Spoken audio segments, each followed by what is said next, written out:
নমস্কার, দেখছেন talk to Bangla. আমি অভিষেক রয়েছে আপনাদের সাথে। এই মুহূর্তে যে খবর নিয়ে উপস্থিত হয়েছি, রাহুল গান্ধী আজকে সংসদে বলতে উঠে একদম সরাসরি অমিত শাহকে টার্গেট করেন এবং তিনি বলেন যে আমি 20 তারিখ গাড়ির মধ্যে বসে অমিত শাহকে থরথর করে কাঁপতে দেখেছিলাম। ছাত্রদের আন্দোলন দেখে তিনি রীতিমতন কাঁপছিলেন এবং সরাসরি এই কথা বলার পরেই শাসক দলের পক্ষ থেকে এবং সামগ্রিক এনডিএ এর পক্ষ থেকে তারা উঠে দাঁড়িয়ে প্রতিবাদ করতে শুরু করেন। এবং তার সঙ্গে আজকে রাহুল গান্ধীর বলার সময়টা রাহুল গান্ধীর ছিল নাকি কিরেন রিজিজুর ছিল সেটাই আমরা বুঝতে পারছিলাম না। সামগ্রিক তার বলার সময়টা দেখে কিরেন রিজিজু ম্যাক্সিমাম টাইম উঠে দাঁড়িয়ে বলছিলেন, রাহুল গান্ধী বরঞ্চ কম বলার সময় পাচ্ছিলেন এবং কিরেন রিজিজু সেই সময় দাঁড়িয়ে তাকে ক্ষমা চাইতে বলেন। আপনারা সেই অংশটুকু দেখুন আগে, তারপর অবশ্যই আসছি বিস্তারিত ব্যাখ্যায় যে কিভাবে রাহুল গান্ধীকে আজকে ঘেরা হলো সংসদে। কিন্তু তথাপি রাহুল গান্ধীর যেটা মূল মাকসাদ ছিল, মূল যেটা বক্তব্য ছিল রাখার, সেটা কিন্তু তিনি প্লেস করেছেন অত্যন্ত সুচারুভাবে। আপনারা আগে দেখুন রাহুল গান্ধীকে কিভাবে বক্তব্যের মাঝখানে আটকানো হলো এবং তিনি যে কথাটা বললেন, তিনি থরথর করে কাঁপতে দেখেছেন অমিত শাহ দেশের গৃহমন্ত্রীকে। আপনারা শুনুন, তারপর আসছি বিস্তারিত ব্যাখ্যায়। That the so-called Home Minister of this country does not have the courage to come and sit here. He does not have the courage to come and sit here. Sir, please. आज प्रश्न I saw the Home Minister. मंत्री जी बैठे हैं, जिनका विधेयक है वो बैठे हैं। I saw the Home Minister, sir. Carcade. Sir, I saw the carcade. 30 cars. With the Home Minister sitting inside the car. Like that. Looking. Shaking. What is this, sir? Speaker, sir. Why is the Home Minister not here today? The Home Minister is not here today because he's not here today because he is scared.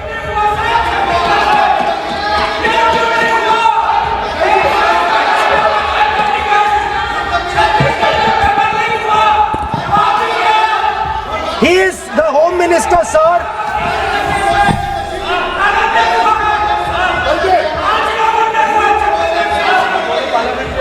Sir बैठ जाओ। देखिए, आज home मंत्रालय पे चर्चा नहीं हो रही।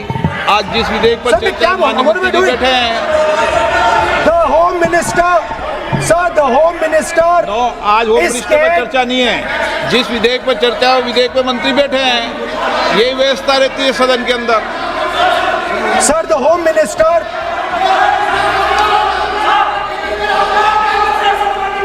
Sir, the Home Minister authorized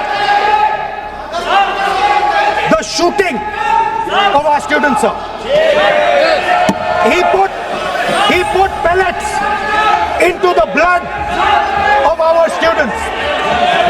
He ordered the students of India to be shot. क्या আপনারা শুনলেন রাহুল গান্ধীর বক্তব্য। এবার আপনাদের শোনাই যে রাহুল গান্ধী তার পরবর্তীতে বলেন যে এই যে ফায়ার করা নিয়ে কথাটা হচ্ছে, একমাত্র ফায়ারিং এর অর্ডার দিতে পারেন নিয়ম অনুযায়ী হয় দেশের স্বরাষ্ট্রমন্ত্রী নয় দেশের প্রধানমন্ত্রী। তো স্বরাষ্ট্রমন্ত্রী বা প্রধানমন্ত্রী কে অর্ডারটা দিয়েছিলেন সেটা এসে বলুক তারা সংসদে দাঁড়িয়ে, তারা কেন সংসদে আসছে না। এই কথা বলার পর একদম রে রে করে উঠেন এবং শাসক দলের পক্ষ থেকে এইটার প্রতিবাদ করা হয় এবং কিরেন রিজিজুজি বলেন যে কোনো মতেই এটা বলা যায় না, তিনি এত বড় দোষারোপ করছেন কিভাবে, তিনি এটাকে নিয়ে তদন্ত করতে চাইতে পারতেন কিংবা একটা অন্য বক্তব্য তিনি রাখতে পারতেন যে এরকম একটা অভিযোগ উঠে আসছে। কিন্তু একদম সরাসরি তিনি বলছেন যে অমিত শাহ দেশের হোম মিনিস্টার, তিনি এই ধরনের অর্ডার দিয়েছিলেন। সেটা কিসের ভিত্তিতে তিনি বলছেন এই ধরনের কথা? আপনারা ভাবুন যে একদম সরাসরি আমরা ছবি দেখতে পেয়েছি যে দিল্লি পুলিশ লাঠিচার্জ করছে মাথা হিট করে, আমরা দেখতে পেয়েছি একদম টিয়ার গ্যাস ছুটছে, আমরা দেখতে পেয়েছি প্যালেট গান ছুটছে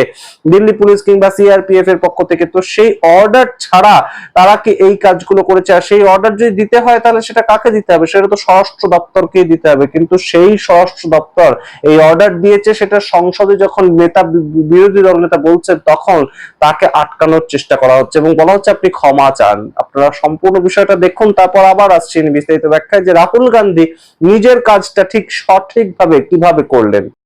नहीं अध्यक्ष महोदय, अगर नेता प्रतिपक्ष ने कोई गंभीर आरोप लगाया सरकार पे, तो ये सरकार की जिम्मेदारी बनती है कि किसके ऑर्डर पे पुलिस ने बच्चों पर, छात्रों पर, युवाओं पर इस तरह का व्यवहार किया है।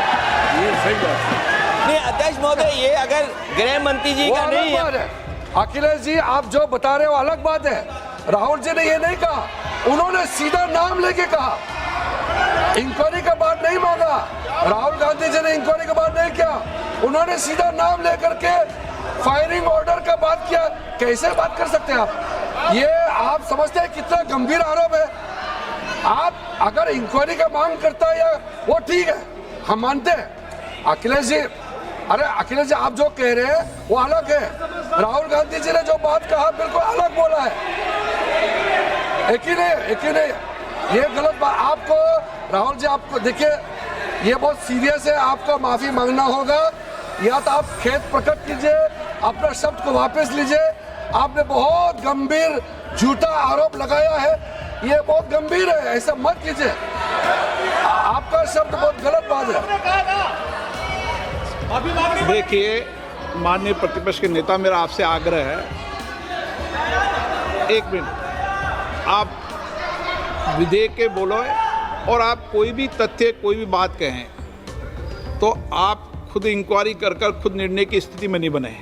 ये आप विषय कह सकते हैं कि इस लाठीचार्ज की इंक्वायरी होना चाहिए, लेकिन आप किसी व्यक्ति विशेष, अखिलेश ने भी कहा, आप इंक्वायरी की बात कर सकते हैं, लेकिन आप कहें कि नाम लेकर किसी का कहें, ये उचित नहीं है।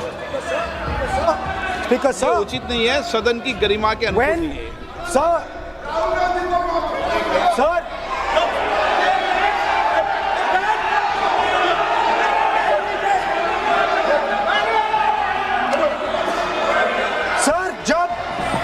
जब आतंकवादी को गोली मारी जाती है,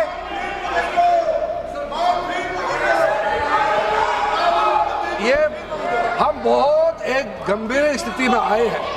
हम तो शुरू से कहा, और हमारा रक्षा मंत्री ने भी अपील किया, यहाँ शांति सुनना चाहते हैं। लेकिन आप ये बताइए कि आप जो गृह मंत्री जी के नाम को लेकर के, आप गृह मंत्री जी के नाम को लेकर के आपने जो शब्द इस्तेमाल किया, जो आपने वक्तव्य दिया, किस बेसिस पे आपने कहा है? बोलने तो दीजिए सर, आप बोलिए ना, बोलने दीजिए सर। कौन कौन कर रहा है बोले, लेकिन बोलने के अंदर आप कोई तथ्य बोले तो सदन में बोल रहे हैं आप, सदन के बाहर और सदन के अंदर। मैं बोल सकता हूँ सर? हाँ बोल सकते हैं आप, सदन के बैठाइए सर इनको। बोल सकते हैं, अदरवाइज नहीं हो। स्पीकर सर,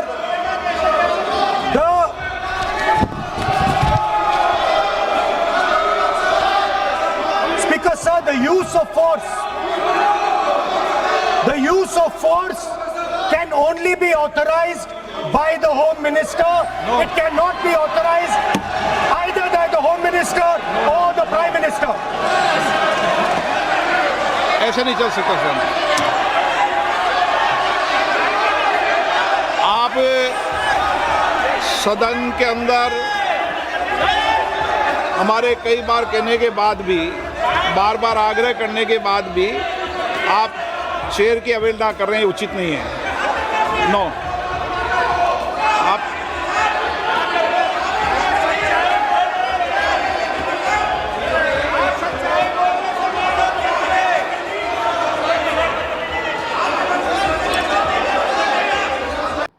আপনারা দেখলেন সেই অংশটা। এবার অবশ্যই আপনাদের বলি যে রাহুল গান্ধীর যে মূল জায়গাটা ছিল, পৌঁছানোর যে জায়গাটা ছিল, গন্তব্যটা ছিল তার বক্তব্যে, সেটা কিন্তু তিনি একদম সঠিকভাবে পৌঁছে গেলেন। তার কারণ বারংবার এই নতুন বিল নিয়ে আসার যে বিষয়টা, সেটার মাধ্যমে ভারতীয় জনতা পার্টি বা এনডিএ সামগ্রিকভাবে চাইছে যে সম্পূর্ণভাবে যাতে কোনো মতেই আর 20 তারিখের যে লাঠি চার্জ পুলিশের মাধ্যমে ছাত্রছাত্রীদের উপর, সেটা যেন আর কোনো মতেই মানুষ নিয়ে সেটাকে চর্চা না করেন, কিংবা বিরোধীরা যাতে সেটাকে নিয়ে চর্চা না করেন, সেটা মানুষের স্মৃতি থেকে মুছিয়ে দিতে চাইছেন। কিন্তু রাহুল গান্ধী এই যে বক্তব্যটা তুলছেন যে লাঠি চার্জ কি করে হচ্ছে, এটা সামগ্রিক কংগ্রেসেরই একটা ট্যাকটিক্স, যে যা নিয়েই এখন বক্তব্য রাখা হোক না কেন, যেটুকু নিয়েই আমরা বক্তব্য রাখি না কেন, আমরা এই প্রসঙ্গটা তুলবো যে 20 তারিখ লাঠিচার্জের অর্ডারটা কে দিয়েছিল।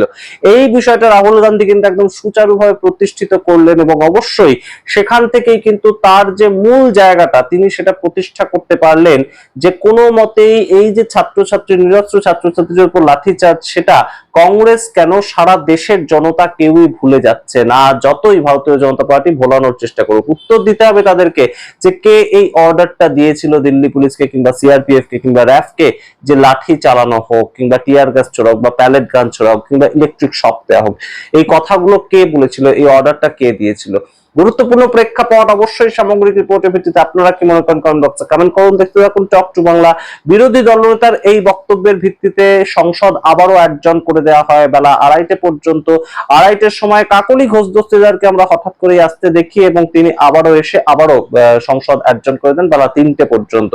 সুতরাং সেই যে জায়গাটা রাহুল গান্ধীর বক্তব্য, সেখানে কিন্তু কোথাও গিয়ে অমিত শাহ, নরেন্দ্র মোদী থেকে শুরু করে সামগ্রিক ভারতীয় জনতা পার্টিকে সেই মুহূর্তে বেশ খানিকটা চাপেই রয়েছে, যেটা গত 12 বছর আমরা স্বাভাবিকভাবেই দেখতে পাইনি। আপনারা সম্পূর্ণ বিষয়টার ভিত্তিতে কি মনে করেন অবশ্যই কমেন্ট করুন। দেখতে থাকুন টক টু বাংলা। অবশ্যই টক টু বাংলা ইউটিউব চ্যানেলটিকে সাবস্ক্রাইব করে দিন। অবশ্যই আমাদের ভিডিও ভালো লাগলে জয়েন বাটন ক্লিক করে মেম্বারশিপ নিতে পারেন। প্রত্যেক ভিডিওর ডেসক্রিপশন বক্সে আমরা আমাদের মেম্বারশিপ নেওয়ার জন্য যে লিংক সেটা দিয়ে রাখছি। ধন্যবাদ।